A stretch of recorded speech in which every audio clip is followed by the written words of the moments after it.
Life's a journey, not a destination. At least that's what they say. However, that's a statement that WWE may need some reminding of, especially when it comes to their title picture. Because there is a very important part of winning a championship that seems to have been forgotten, and it also seems to be the topic of this episode. Because today, Dave knows the art of the chase. The chase is a term that refers to the pursuit of a championship, and just any old time period before winning a belt cannot claim to be as such, because there is a specific art to doing the chase right. Now, why is the chase so important? Well, just like a lot of things in wrestling, it all comes down to psychology and emotion. If we can get emotionally invested in an idea, that'll make it naturally more satisfying when that idea comes into fruition. And there are several ways to do exactly that. One way is to have the would-be champ have a strong emotional claim for wanting to win the belt. This way we can empathize with him and connect with him as a character. Take for instance, Roman Reigns. When he was receiving title shot after title shot without anyone knowing his motives for why he wanted it, many fans were unhappy about it. But as soon as he called out Brock Lesnar for being a part-timer and that fans deserved a better champion, the crowd actually started chanting, "We want Roman" on an episode of Monday Night Raw. You see, a little motivation goes a long way, but that might be the exact problem here, because some high up with the WWE feel that the championship itself should be the only motivation needed, that the act of winning in general all by itself is enough incentive and that nothing else is needed. They believe that if winning is the sole motivation, it'll add value to the wins themselves and to the championships. But I wouldn't say that's 100% accurate. Having additional reasons for wanting to win a title does add to it, making things even better. Like when the Macho Man won the WWF World Heavyweight Championship from Ric Flair at WrestleMania 8. Sure, he wanted to win the belt, but he also wanted to beat Ric Flair for all the things he said about Miss Elizabeth,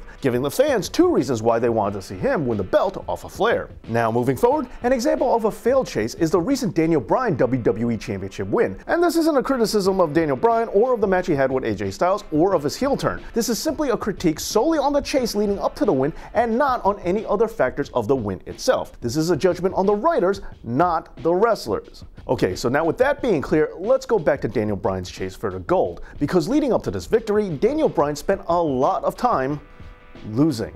Losing to The Miz, losing to Shelton Benjamin, even losing to AJ Styles, the WWE champion himself. And when you look at it from a kayfabe contendership mentality, why exactly did he deserve a title shot? I know he got the match because him and AJ were fighting backstage, but that's not what I'm talking about. I'm talking about a title opportunity being kayfabe earned. And when you see a string of losses, well, that's not doing the wrestler's chase any justice. But while we're at it, AJ Styles himself didn't really have a great chase either. AJ's last pay-per-view match before winning the strap was against Finn Balor, which he lost. And that was after coming off of losses to Baron Corbin. Yes, he did beat the Singh brothers right before going into his championship match against Jinder Mahal. And yes, I really did want to see almost anybody take the belt off of Jinder. And yes, the sooner it happened, the better.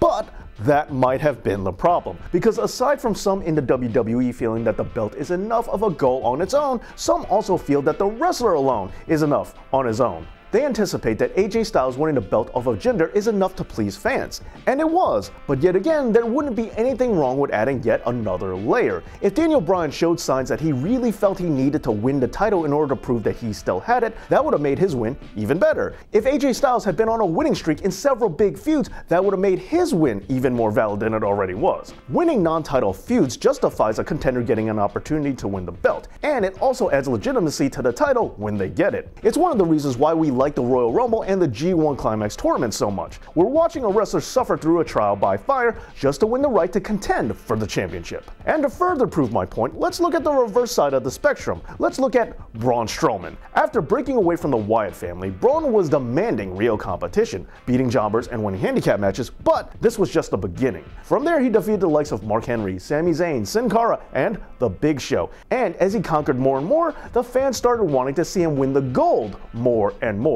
But when he didn't, it just ended up feeling like another missed opportunity, with some beginning to think that the ship might have already sailed for Braun at this point. Oh, and furthermore, another example of why the chase is great is because there are some wrestlers who actually do their best work in the pursuit. Look at Bayley. The slow burn on her winning the NXT Women's Championship was perfect, as it gave us time to root for her to win the belt. But on Raw, she got to win the title way too quickly. Bayley works best when she's knocked down. That way we can root for her to get back up. And there are a lot of wrestlers like that who do their best work when the belt is just out of reach. This way it feels like they really earned it when they do get their prize. In the end, even though it may not be the end-all be-all determining factor of a championship run, the art of the chase can add drama, intrigue, and emotion to make a big title win even bigger. But what do you think? What are some of your favorite chases in wrestling history? And how would you improve some recent missed chase opportunities in the WWE? And if you like what you see here, subscribe to my comic book channel, Dave Knows Comics. Thank you so much for watching, and as always,